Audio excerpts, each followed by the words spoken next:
The end is here for the ranking and tier series that we've been doing here with Dynasty Points, and it ends with tight end. And though this might start out as being maybe a little bit too aligned between the three of us, things kind of change rapidly, very quickly, as we get out of those top 8 and top 9. We're excited to dive into it. We've got some of our sleeper favorites. We've got a few disagreements and some players. A lot of fun. Sit back, enjoy. This is Dynasty Points, and it starts right now.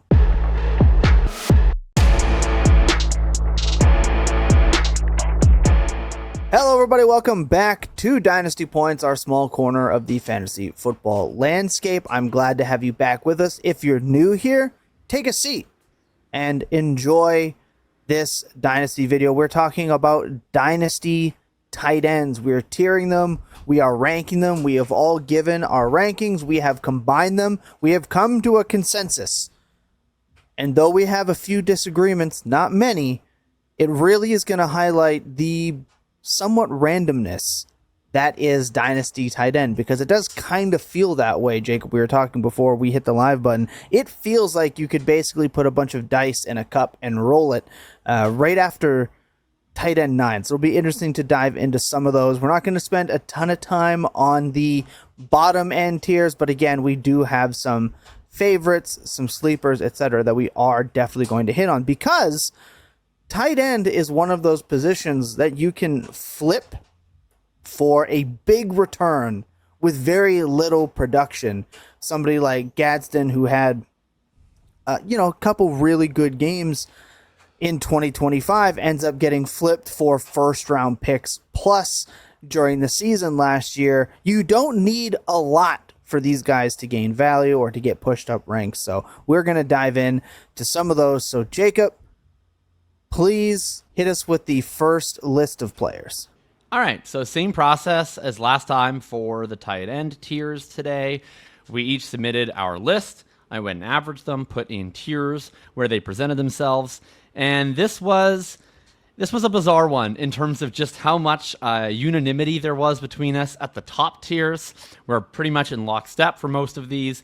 And then once we get into the bottom tiers, it is dealer's choice. I know I experienced this ranking mine. I felt like I could have gone 100 different directions.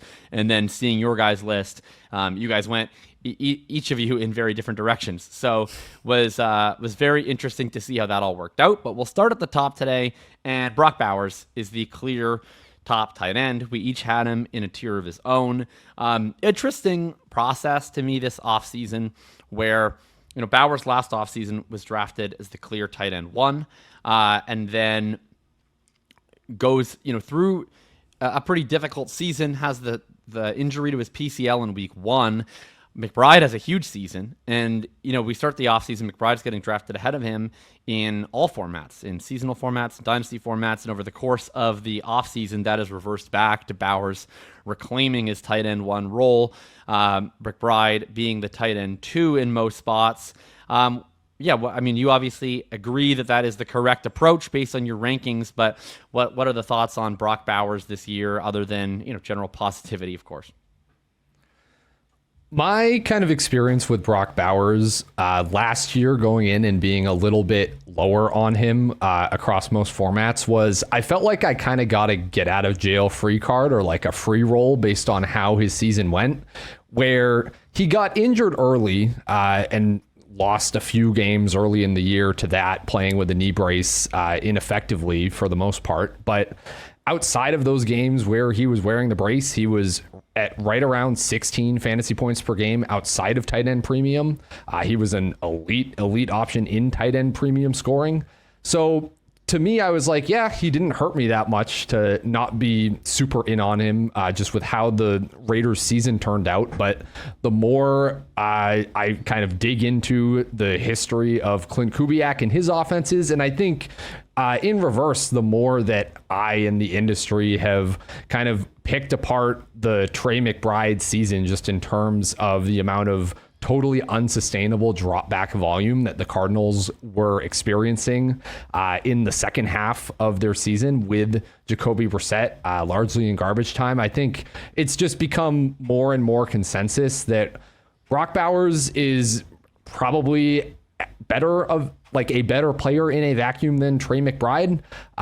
We kind of see their offenses going in opposite directions. So it's not really surprising to me that just the more analysis that we've done, the further away we've gotten from McBride putting up those like absolutely insane numbers in that situation.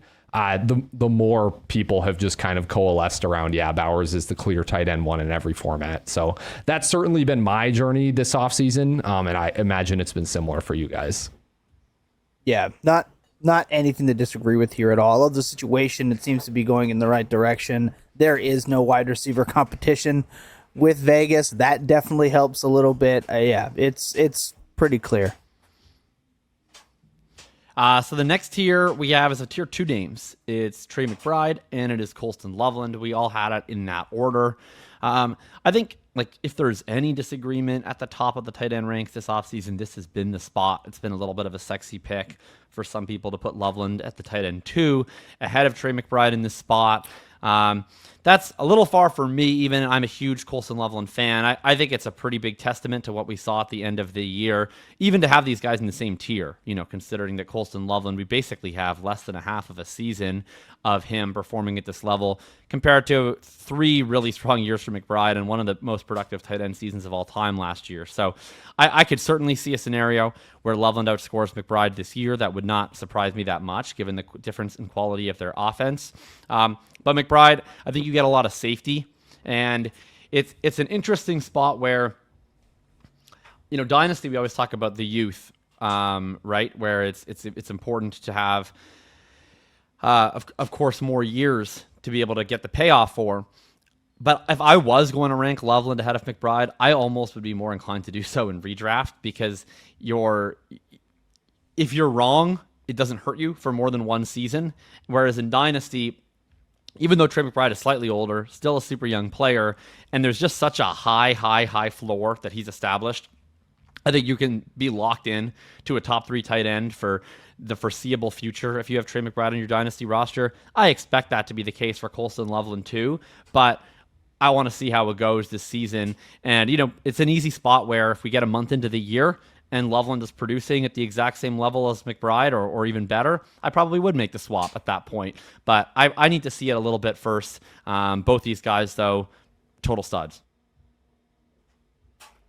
Yeah, Loveland is definitely... I think Loveland is going to be the tight end 2 by the end of the year. Like, I think that's going to be a consensus take. I don't think that's going to be a hot take. I just feel like the steam is already kind of getting there. Their ADPs are getting closer and closer, it feels like, by the week. If Burden has any sort of injury or slow start, it's just going to pick that up. I thought about it. I initially actually had Loveland ahead of McBride, and then a cooler head prevailed a short while later after I took a long walk here in the sunshine of Winnipeg today and came back and went, no, I'm being a little extreme here, and I flipped it back. But I truly believe by the end of the year, that's what we're going to see. Yeah, to me, there's just a limit to how willing I am to rank a player against just the totality of the fantasy points per game that they've scored. For McBride, we're already kind of testing that limit. I think we're putting a lot of stock into, the Cardinals offense and their total number of dropbacks is going to have to regress. And it probably will. We don't know exactly how much. McBride could just continue to be a target magnet. We could see Marvin Harrison Jr. not really take the step forward that some of us are expecting. Like I could just see Trey McBride having another really strong fantasy season, and to rank him below Loveland, who has done it for 6 weeks, basically, as convincing as it's been to me and as exciting as it was to me. There's just there's a limit there to how willing I am to kind of take the sexy guy over the guy that's actually scored real fantasy points for an extended period of time. All right, that gets us to our next tier, and it's a very short tier. It's a tier of one dude, which is Tyler Warren. Maybe I'll pitch it to Tom here, because Tom had him in the same spot that Ryan and I did, which was tight end 4. He had him, however, up in that next tier, in behind McBride and Loveland. Ryan and I each had him in his own tier as the tight end 4. So, pretty much consensus across the board here. But Tom, what made you put him up in that tier. And I guess really the actionable question I'd ask you is, if he's in that tier for you, what would it take to trade a McBride or a Loveland to go and get a Warren? Like, Warren plus what would be worth that for you? So right out of the gate, I would still obviously want a 1 just because the production, if you have a McBride, you're using him as an anchor with his production to go and get the kind of the extreme ad that is a very hard to get 27-1.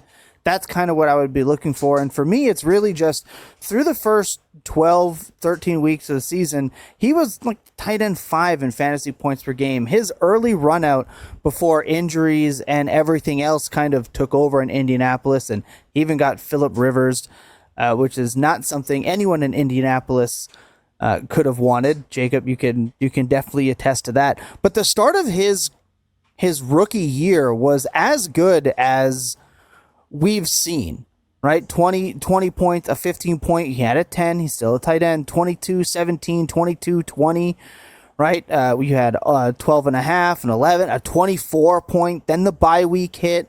Then he had a 13 weeks that didn't kill you. Then, of course, the Daniel Jones injury. Then the Phillip Rivers, and everything kind of fell apart. As a rookie, I think that kind of season is insane. And I think if the season didn't fizzle out for the Colts the way that we all saw happen on national TV, we had the Seahawks game, everything went wrong for them down the stretch. It even stunted Jonathan Taylor a little bit, who was on a near record pace himself. That entire offense got hit pretty hard. Had that rookie season kind of gotten to play out the way we were seeing it, we're also talking about one of the better rookie tight end seasons we might have seen in a really long time. And I don't think Tyler Warren's getting the credit for that. Not a lot has changed aside from Michael Pittman Jr. no longer being on the offense.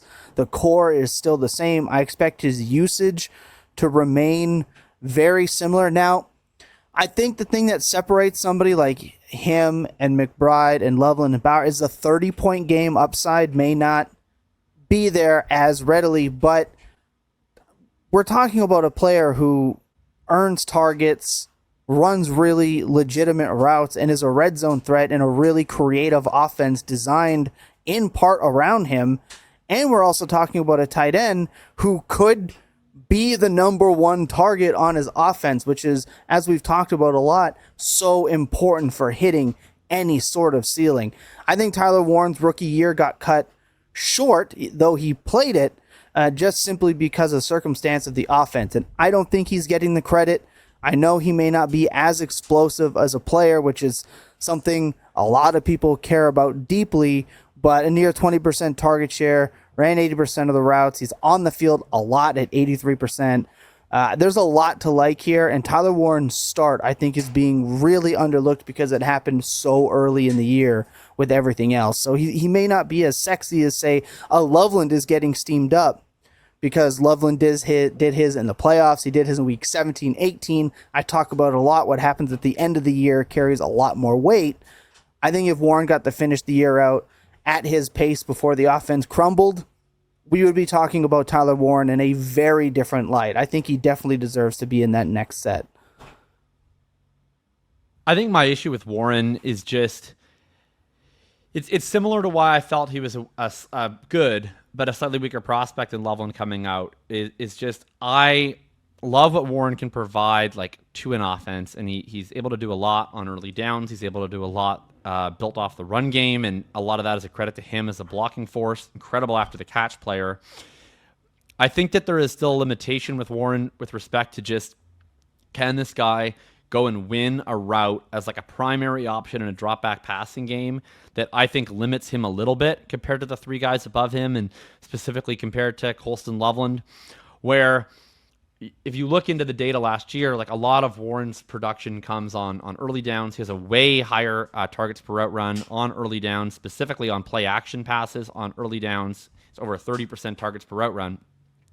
That's a bit of a similar profile in terms of usage to, like, Tucker Kraft. Now, Warren already had more impressive usage overall than Kraft did. I think he's a higher level as an all-around receiving tight end, but it's a comparison.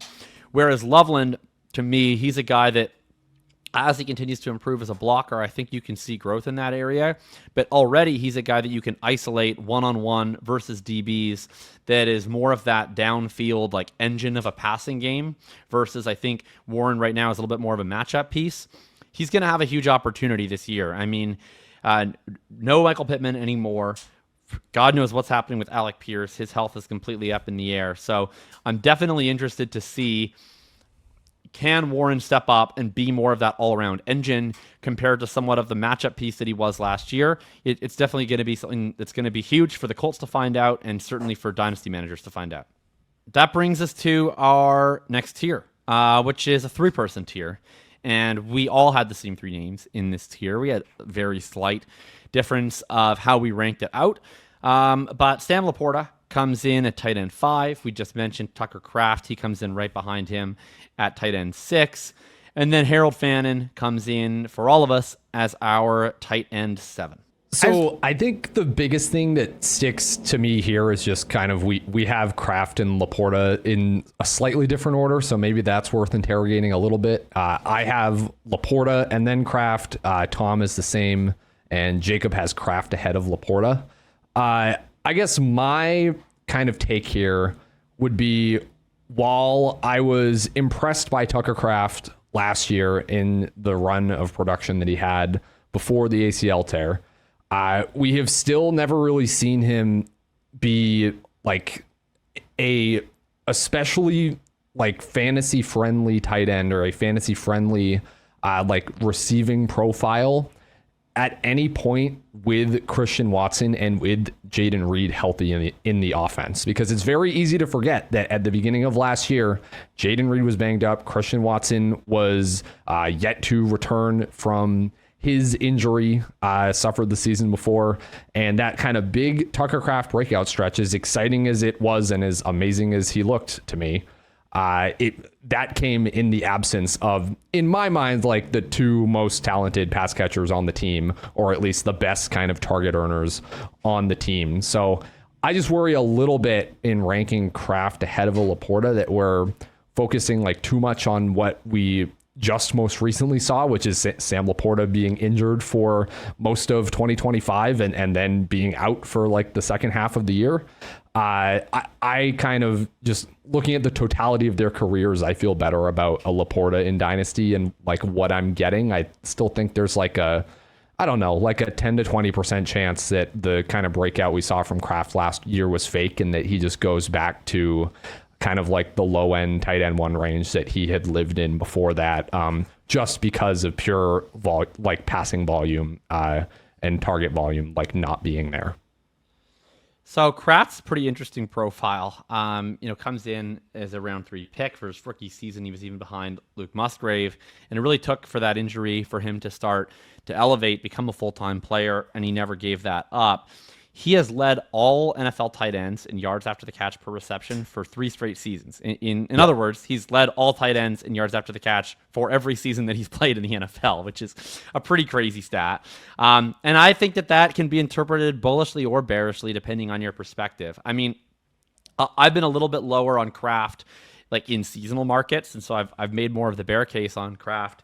And I definitely get it. Like his usage last year, even in his best season or best partial season, had a 4.8 ADOT, 19% targets per route run. That in and of itself is like kind of Brenton Strange, Jake Ferguson-esque usage. What Kraft does to turn that sort of borderline tight end 1, tight end 2 usage into top 5 tight end usage is he trucks dudes constantly. and he averaged over 10 yards per reception after the catch just last season, which is remarkable. I'm a little skeptical if he can do that off of the ACL, but the reason why I pushed him above LaPorta is just from like a dynasty upside perspective. To me, with Kraft, I don't think he has the all-around receiving skills to be like an engine of a pass game offense. I mean, I would raise the same concerns I just said about Warren, but with larger concerns. But at least it's theoretically possible where he has this absolute trump card trait already with the yak skills. I think as soon as he's back healthy, whether that's this year or next year, that's going to come back. And if there's any room for growth, he has like a plausible route to being a top 1 or 2 target on his team. Sam LaPorta, I like a lot. I have him ranked above Kraft this year in seasonal leagues, actually, just due to the injury concerns. But I do think that there are systemic limitations. Like, he's locked in on the Lions for a long time. He's never going to be ahead of Amon-Ra St. Brown. And I'm not 100% sure if he's ahead or behind of Jameson Williams. So he's like kind of at best the 2A and like maybe the 2B and maybe even the 3 if we see some of what Jameson Williams is able to do without him carry over forward to next year. And that does matter to me for the upside case. I think it's very difficult to envision a scenario where LaPorta is moving up a tier at this point, as long as he is behind Amon-Ra St. Brown and Jameson Williams continues to impress. Fannin is the guy I almost put at 5 because I think he is the guy that has a plausible case to being number 1 on his team. I just think that there's always structural concerns with him related to the blocking. I don't think it's going to matter this year if they don't have any meaningful tight end on the roster. I think he's clearly their 11 personnel tight end this year. But it is always like a nagging thing in the back of my mind of, what if when this Browns team tries to contend for the playoffs, could we see them bring in a, kind of what's happening to Oronde Gadsden right now, potentially, where they bring in another guy to come in and eat some snaps, and Fannin starts to look a little bit more 65% routes, 70% routes instead of 80, 90% routes. And that would be a meaningful hit to his upside. Yeah, I definitely dinged Fannin a little bit just due to the situation, the uncertainty. We've got multiple rookie wide receivers coming in. We don't know if the role is going to stay the same, but he's a hell of a player. And if you're talking about really upper tier upside, he definitely has it. And again, talk about trying to tackle him. He's an absolute monster. So I've gone back and forth ranking Fannin ahead of Kraft just multiple times, but there's something about Kraft's game that just, I want to see it this year to see how he bounces back and how he's used with the 2 wide receivers that Ryan mentioned. Are they going to shift away from the super run heavy approach from Josh Jacobs? Is Josh Jacobs going to play? Are they going to choose to move off of that run heavy approach that drives Jacobs so insane on Twitter every single Packers primetime game? Or are they going to be forced to move away from it and really see what this offense can do? I'm definitely a little bit more enamored with somebody like Kraft. The LaPorta stuff, I also thought about moving him because his injuries aren't like small. Like, they're pretty significant injuries. We're talking about back and neck and knee. Like, it's really tough. I'm also interested to see if it goes right back to LaPorta ahead of Williams in the pecking order. Was it the play caller? Was it the LaPorta injury? We don't know. I'd like to figure it out. But also on this list between Warren, LaPorta, Kraft, and Fannin, if there's a guy that could score 10 to 13 touchdowns, I think it is LaPorta. So I think that's his upside case with how that offense runs. So we'll see. I think all the pass catchers should be a little bit more afraid of Jahmyr Gibbs in that passing offense this year as well. So there is a lot. So I think live, I would probably swap Fannin and Kraft, and I would be really tempted to swap Fannin and LaPorta and join you at Fannin at 5.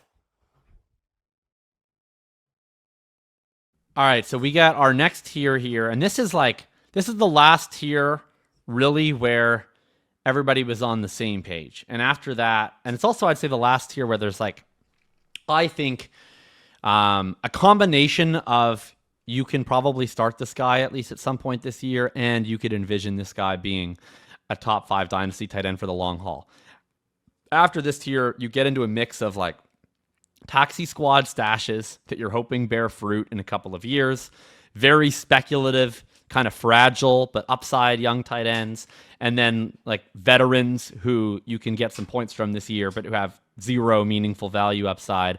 So this tier is Kyle Pitts, and it's Kenyon Sadiq. Kyle Pitts, of course, coming in from his a bit of a breakout second half, and then Sadiq, the rookie, most athletic tight end prospect of all time, coming into the New York Jets this season. Anyone want to go ahead and speak on these two guys? I think maybe the most actionable thing we can say here is that when it's week 6 and Kenyon Sadiq has either barely seen the field or just has not like really popped or like been a big factor in the Jets offense, do not move him down your dynasty rankings. Like that, we should have that baked in or go in with an understanding that Sadiq has missed basically the entirety of the summer. He's going to continue missing time in training camp. Colston Loveland had a similar thing last year. As good as we think Loveland is, as bullishly as we just talked about him, comparing him to McBride, putting him in that tier, the same thing happened to Loveland last year where he missed a lot of the summer and he just was not that involved in the offense until like late November, right? So we just need to understand, I think, that the tight end position has a longer learning curve, particularly if you are missing team activities in your rookie season mini camp and all of everything that goes on in the summer. Just like be patient on Sadiq. Not that I think Sadiq is like the caliber of prospect that Colston Loveland is or anything like that, but whatever you think of him right now, you should just write like a sticky note on your monitor, time capsule, freeze that in time. There's not really a reason to change that, even if he is not that involved or doesn't play that much for the first like half of the season. Yeah, you got to know what you drafted, right? I mean, you made the choice to select Kenyon Sadiq. He's a very wide range of outcomes play. This is a guy who has all the athletic upside in the world, but is still very raw from both a blocking perspective and still very raw, especially as a route runner. I'm interested to see how he gets used this year. I do expect him to have flash plays on short area yak targets. Can he actually win as a route runner in the intermediate and deeper areas of the field? I don't know. Can he hold up to blocking in line and be that every down guy? I don't know. We're going to find out a lot this year, but I definitely agree. It's probably going to be a bumpy ride out of the gate, especially after the injury. Definitely want to stay patient, but he is a guy that, you know, if you don't have any of these top 7 names where you can easily envision, okay, this is my tight end for the next 5 years, 7 years. I don't have to worry about this position. I have my guy in Dynasty. While Sadiq is probably the next best bet, I think, to be that guy, you just have to understand the risk you're taking. So probably, ideally, you pair him with one of the older, boring veterans that we have down the list to man down your tight end 1 spot for the first month of the season if you have him on a contender, and you ride it out. Pitts is fascinating. He's been more valued this year than he was, I think, since maybe going into year 3 of his year. Coming off a year where they let him run a ton of routes, and coming off a year where he had this massive production spike last year, primarily, of course, after Drake London was out.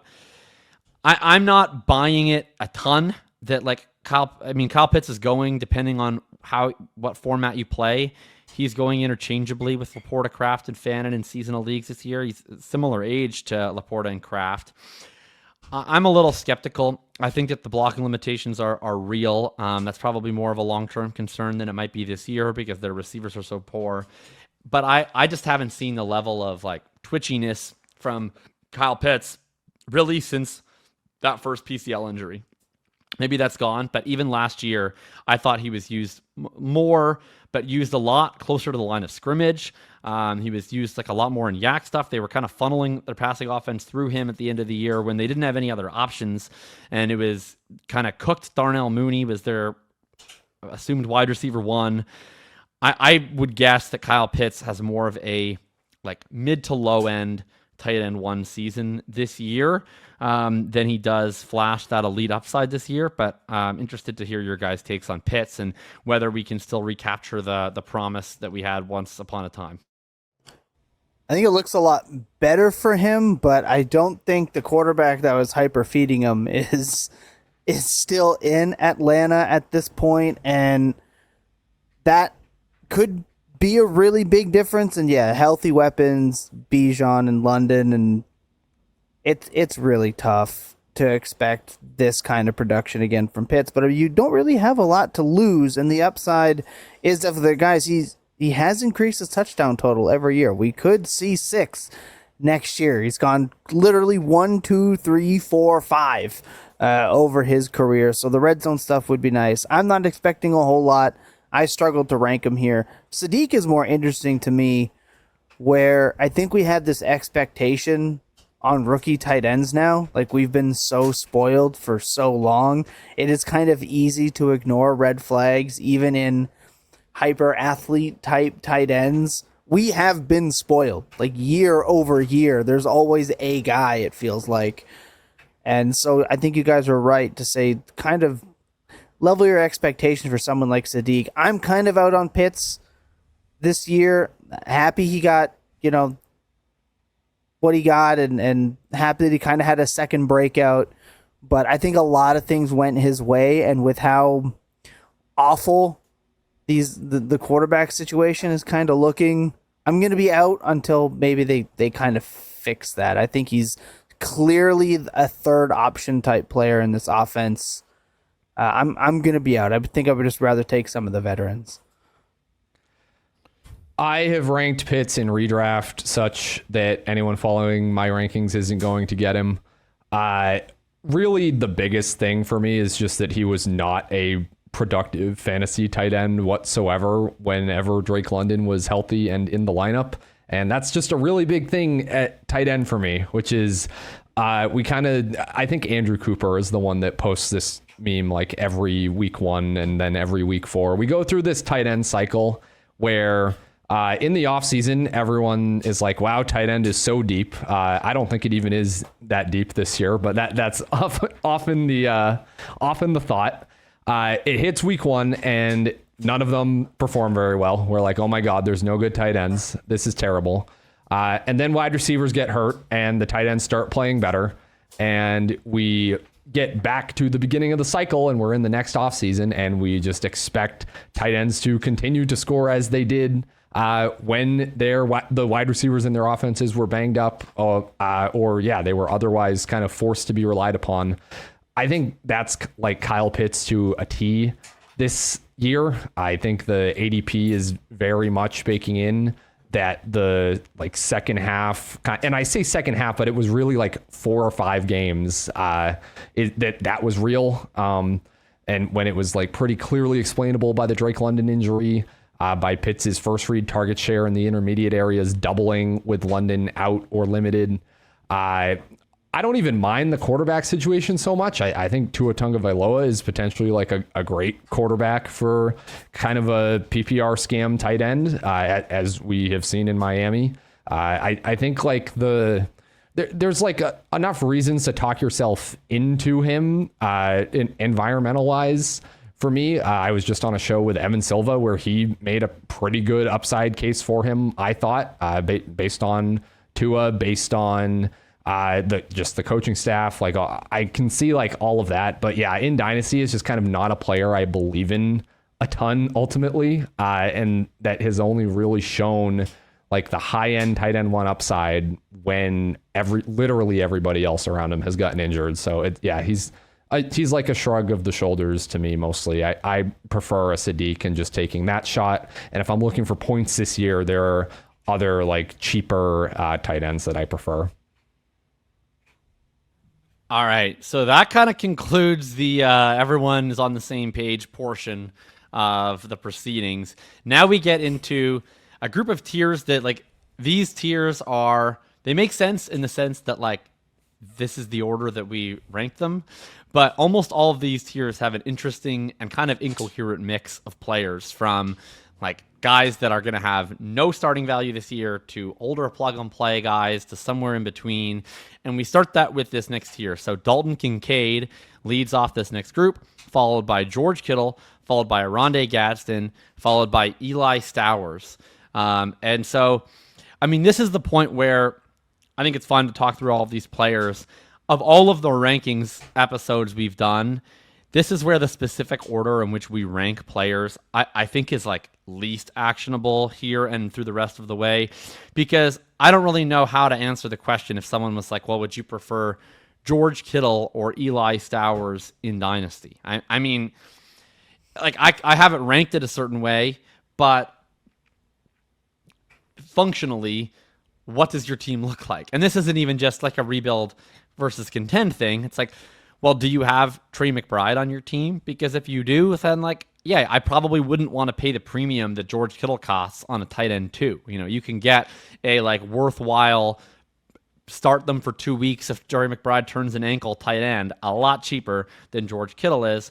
I'm much more interested in rostering a lottery ticket that might not have any starting value this year. But, if you don't have anyone in tiers S through D, then yeah, you probably can't get much better than George Kittle in terms of someone who's going to provide legitimate value to your lineup this year. Ideally, you construct your tight end room by pairing someone like Kittle with someone like Stowers or Gadsden or someone from a little bit lower down our list, and you hope that guy is the heir apparent to being your tight end one. I'll sort of make that my opening salvo, and then if you guys want to talk about one of these players that interests you, feel free to go for it. Jacob just kind of stated everything else that I was going to say for the rest of the show. It really, all of these guys to me do just depend. What does your team look like? What are you trying to accomplish in terms of how I'm going to rank and tier and order them for you? But I guess I'll make one case here that I had Dalton Kincaid a tier ahead of these guys. I had him up in the tier with Kenyon Sadiq and with Kyle Pitts.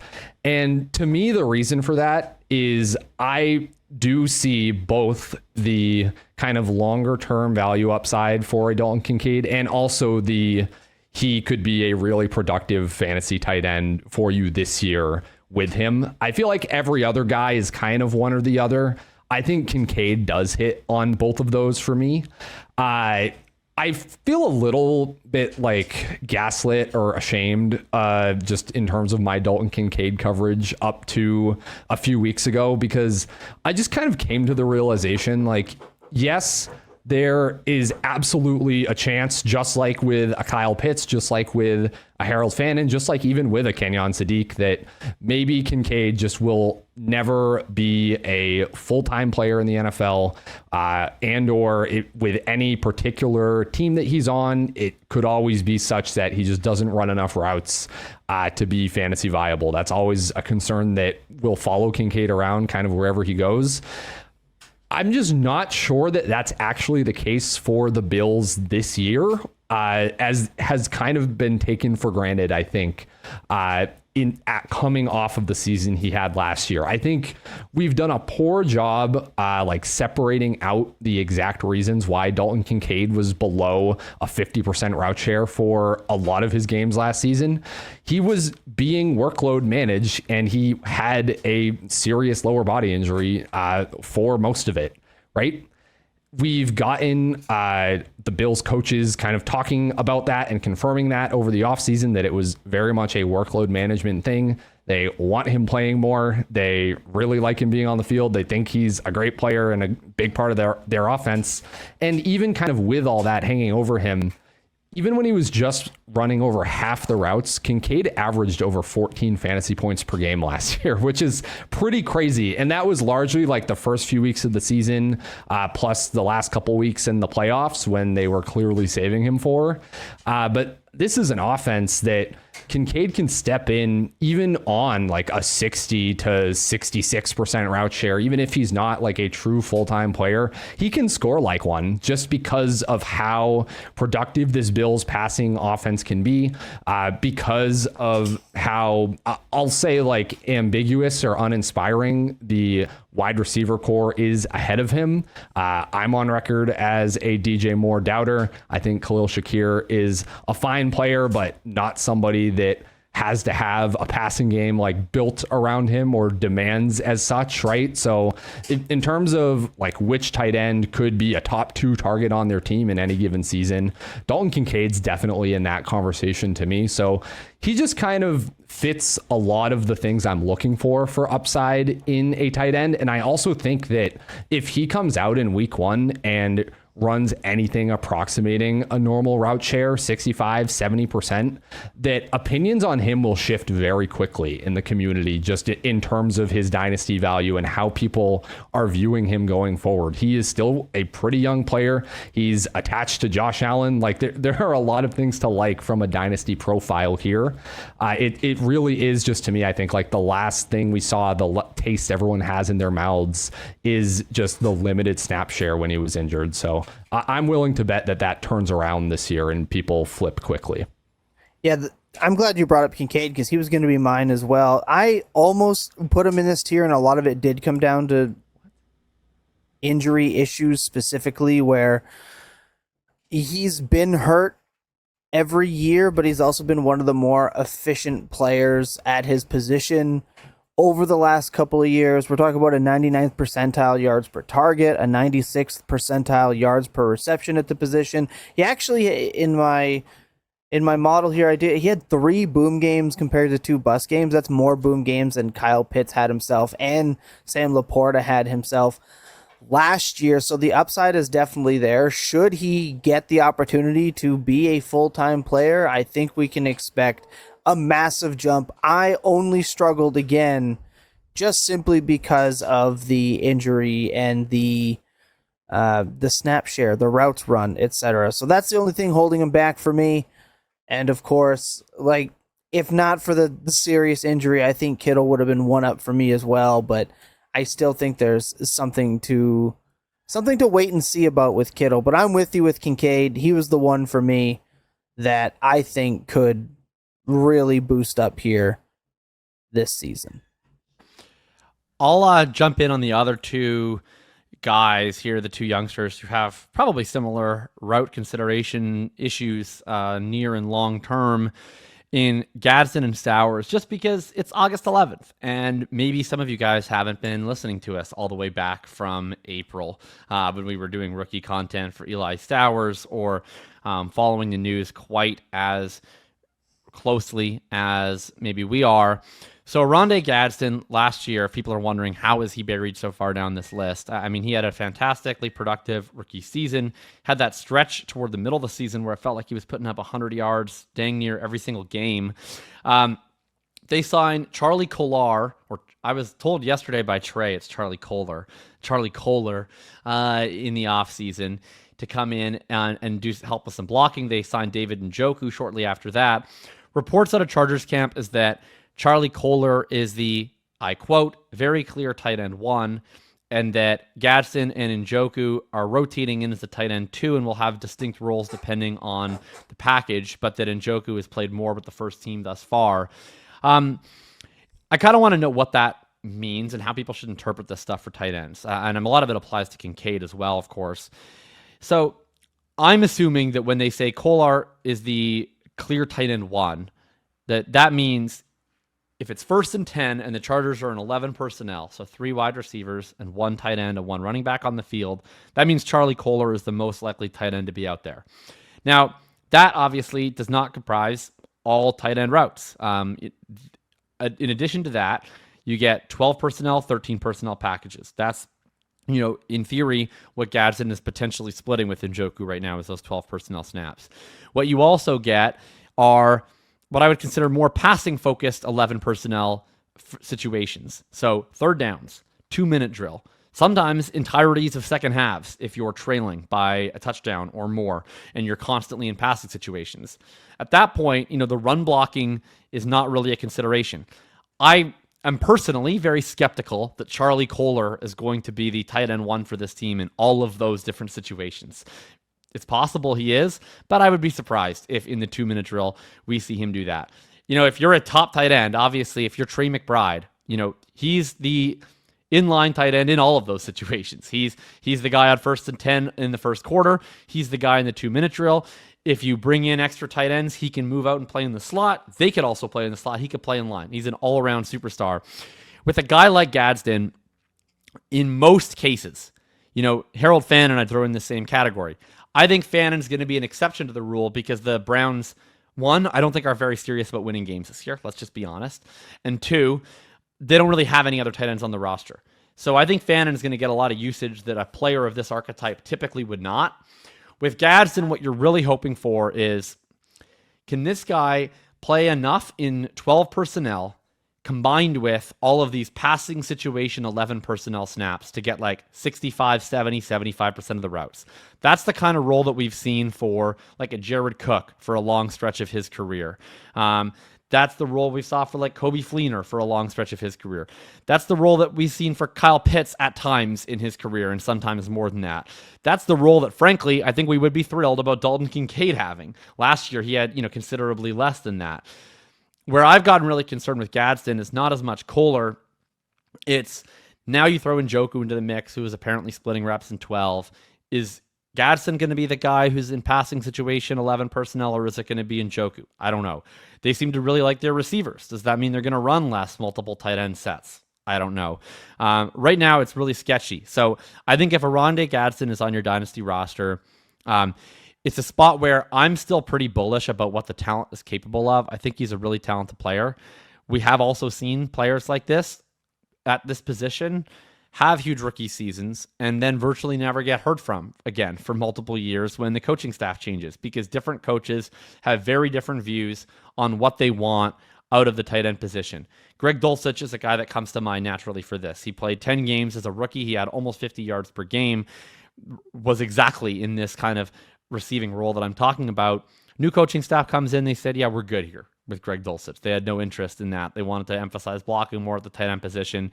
He might actually be viable again this year, but it has taken like 4 years in the wilderness before he's even back on the fantasy radar.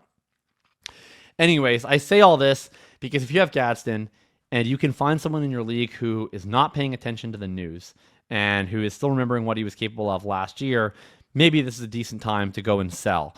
If you can't, I would probably hold him. I think he's a talented player who I'd be willing to keep on my roster, even if this year doesn't go very well for him off of the start. But you do probably need to have some contingency plans about who you're going to be able to start at tight end this year if Gadsden's role is quite fragile out of the gates.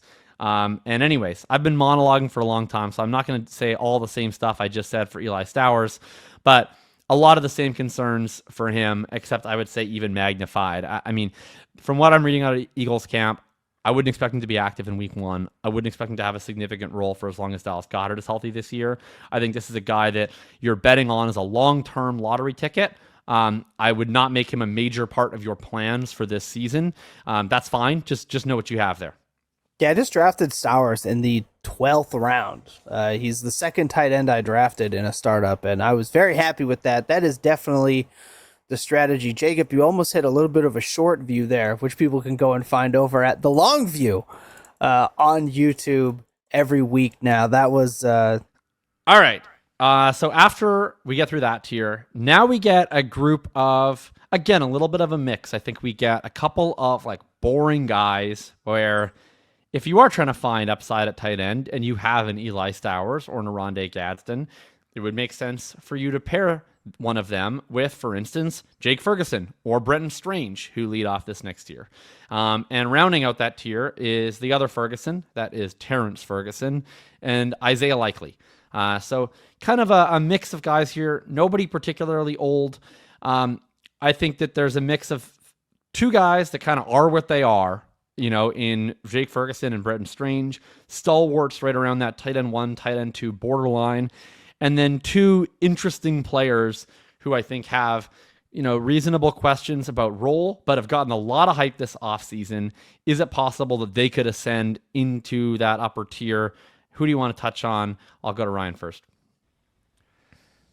Yeah, let's talk about Terrence Ferguson. He's one that I guess I came to realize he just fits the description of a breakout tight end. He's going into year 2, which is just kind of the most popular time that we see tight ends break out in, largely because that's most often when tight ends move from not a full-time role to something approximating a full-time role. That could describe Terrence Ferguson this year. Of course, we've talked all offseason about the Rams using their 3 tight end sets and 13 personnel, but looking at this roster up and down, there is no clear third wide receiver here. Who's to say that if Puka Nacua or Devontae Adams were to suffer an injury or a suspension, thank you, Adam Schefter, who's to say that it wouldn't be Terrence Ferguson stepping into a larger role in this passing game? So there's clear opportunity there in one of the best offenses in the NFL. Ferguson was an intriguing prospect where it was, I would say, the nicer points of his prospect profile that people were very into was kind of the physical attributes, the athleticism. In hindsight, kind of after all of us have gone and evaluated Kenyon Sadiq, I think his production while competing with Sadiq or even outproducing Sadiq in his final season. Looks more impressive in hindsight now that we have seen Sadiq go in round one. So there's just kind of a mix of factors here that get me pretty intrigued in his upside. He's a guy that I am targeting as like a tight end 2 stab in redraft. I think he makes sense in the exact same context in Dynasty. If you do have him paired with like one of the steadier options, yeah, he's pretty fun and someone that I don't know. I feel like outside of maybe our like hyper online bubble is not someone that is being talked about a ton in fantasy circles, and I'm kind of aiming to change that. Well, I think part of that... I'm really optimistic about Terrence Ferguson. I've been pumping him up. I think he's a great last-round tight end in redraft. He's a very fun stab in Dynasty. I want to play a fun mystery comp, okay? Oh, no. So, Terrence Ferguson, last year, I mean, he had a pretty small role. He only ran 163 routes. He was healthy and active at times. But when he did play, he got this really fun downfield usage. Had 18.6 ADOT, 466 air yards, was used in a way that makes you pretty interested in what they could do with him if they used him as a full-time role. So here's another tight end in their rookie season who had just 199 routes run. That's a 36% route rate, slightly more than Terrence Ferguson. He had 497 air yards, right? Ferguson had 466. He did have more targets. He did have more receptions. Who do you think that tight end is in their rookie season? Higher ADOT, not a lot of routes. Only 35% of routes, very similar to Terrence Ferguson. Had a few more targets, slightly lower ADOT, but still top 8 at the position in average depth of target, and had almost identical year 1 total air yards.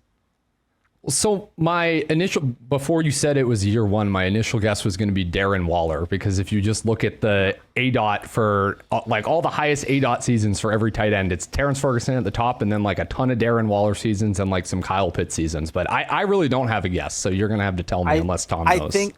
I think I want to guess because the way he's framing it, I think it's very like specific. I want to say it's someone crazy like a George Kittle or something.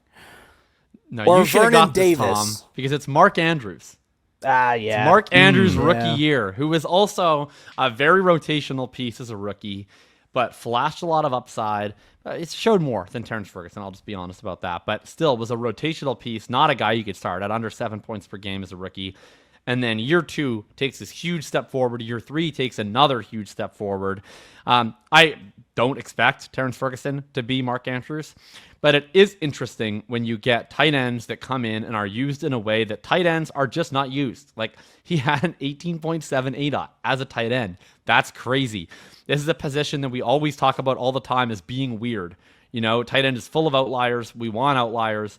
Why wouldn't you be interested in an outlier like a Terrence Ferguson with a coach that I think we all agree is one of the most inventive play callers in the NFL? So it's not a clean-cut bet. I don't know exactly how it happens or when it hits, but if you're looking at trying to find upside late at the tight end position, I don't know how you could be more intrigued by anything than this bizarre concoction inside of an offense that everybody wants to be a part of.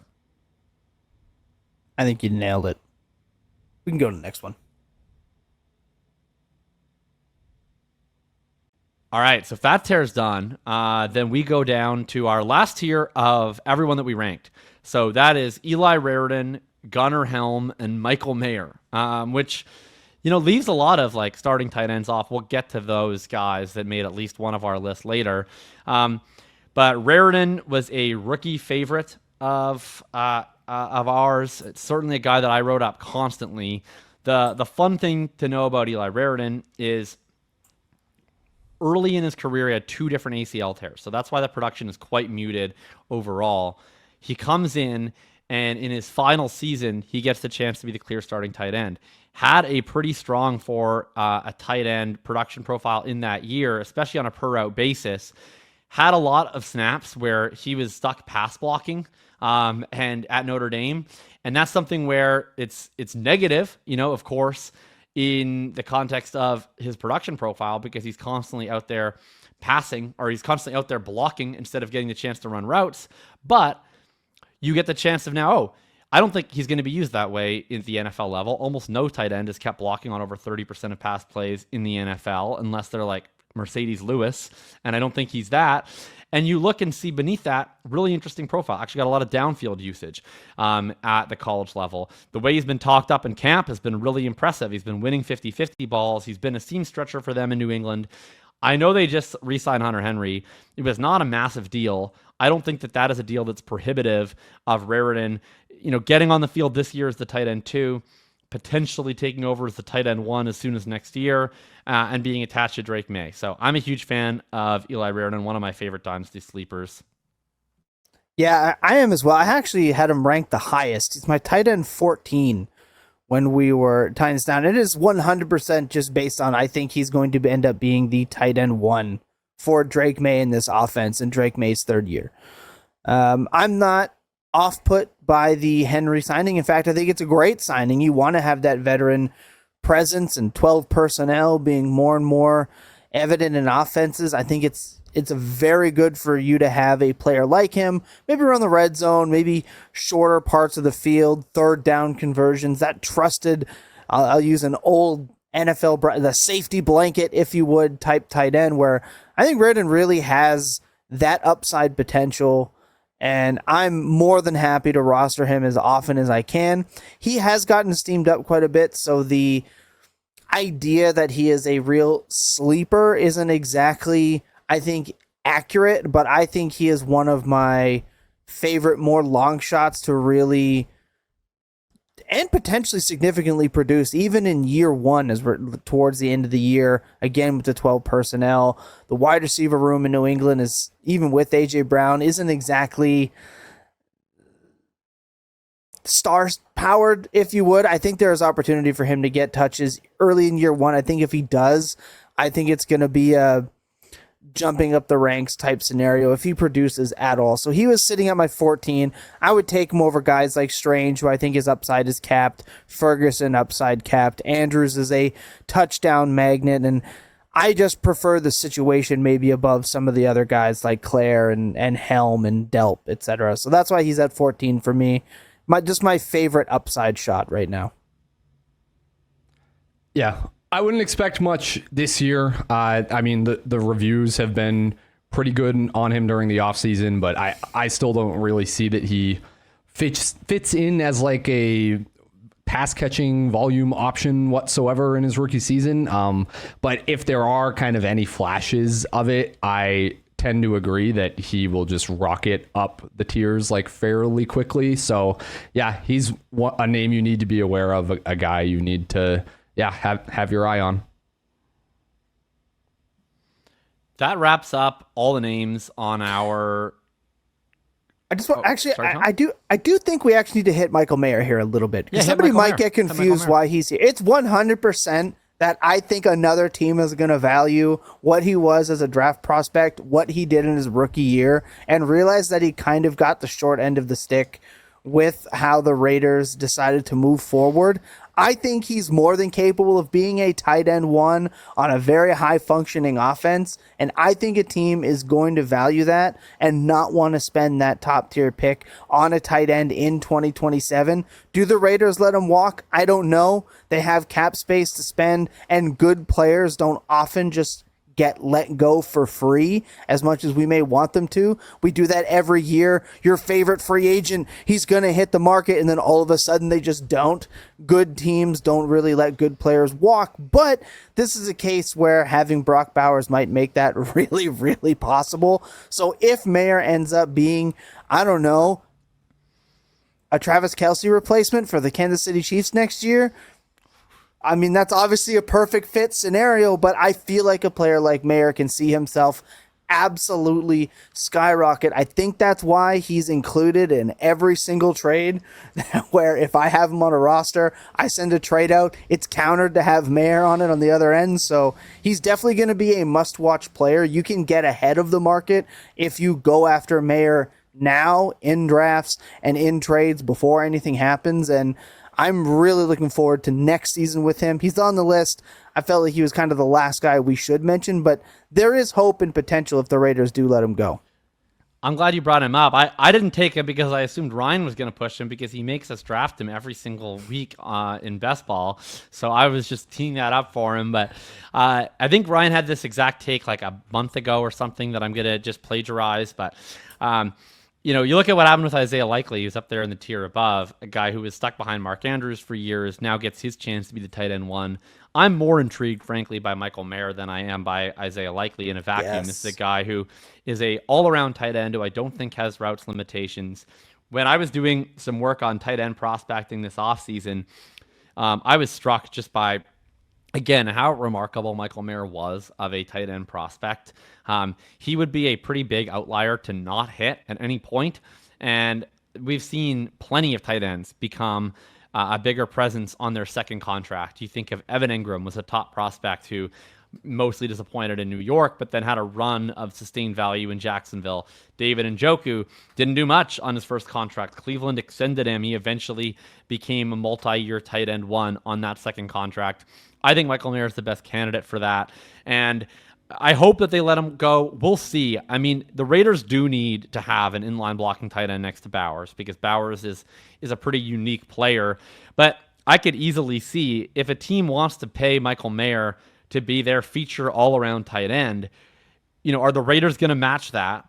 Or are they going to say, you know what, we'll just opt for a cheaper route. We'll sign Johnny Munt to be our inline tight end.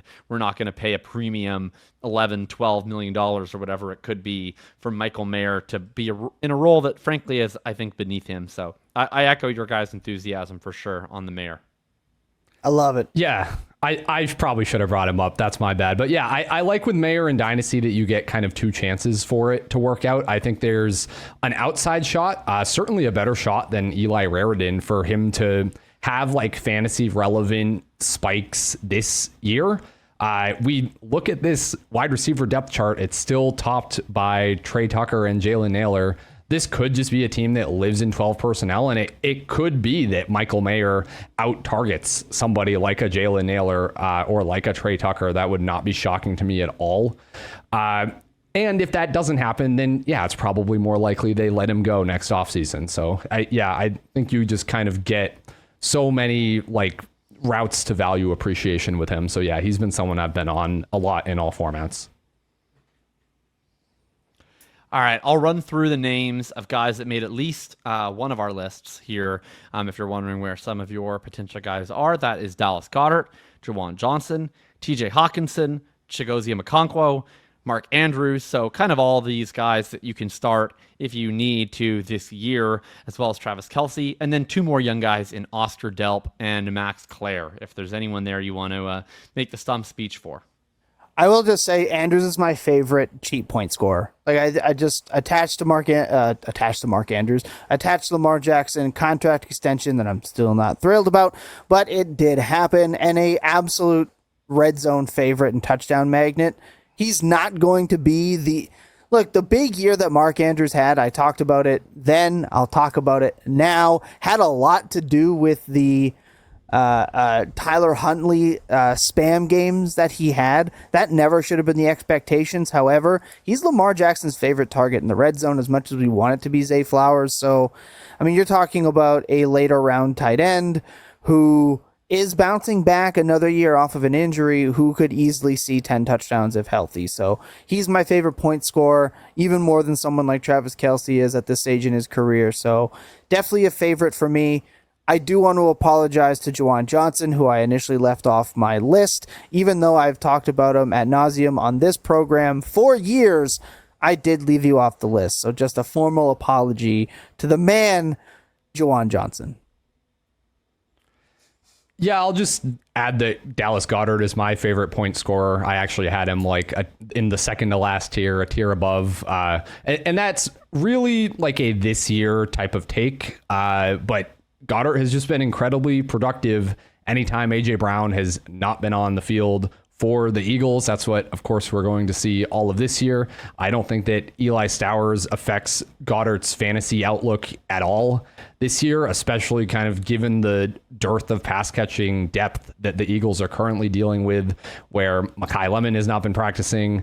Dontavian Wicks is like the camp star, which is, of course, where we all knew we were going to end up. But I think like really the synthesis of this is Dallas Goedert is just going to be a mid-range tight end one this year on an offense that's probably going to be improved. So he's kind of, my go-to cheap guy that can score points in my lineup in all formats. For sure. So that's going to conclude it. That's it. I foolishly told these guys that we should be in and out of here in roughly 35 minutes before recording this, and I knew better. I absolutely knew better. You guys would have been disappointed had we done it. So that's going to do it. That is our tight end tiers and ranks as we head in to the official week 1 of the preseason. I'm sure these are going to need a major updating as we head into the Dynasty Fantasy Football and NFL regular season. Happy drafting, happy trading, and remember the Fantasy Points front office is available right now. Massive updates being rolled out as we continue to get direct feedback. Use promo code FPFO. Get 15% off until the end of this month. I'm excited for it. The feedback has been phenomenal. I absolutely love seeing all the screenshots and hearing about how much it has helped you guys, from the live draft helper to the trade database and beyond. With that being said, if you're watching this here, it must be Wednesday. Go back and watch the live that we did last night. I'm excited for it. These guys did not know what the 5 for 5 was heading in. Go see the results of 5 for 5 this week. You're not going to want to miss this one. Remember that clear eyes and full hearts can never lose, and that your best days are always spent tilting.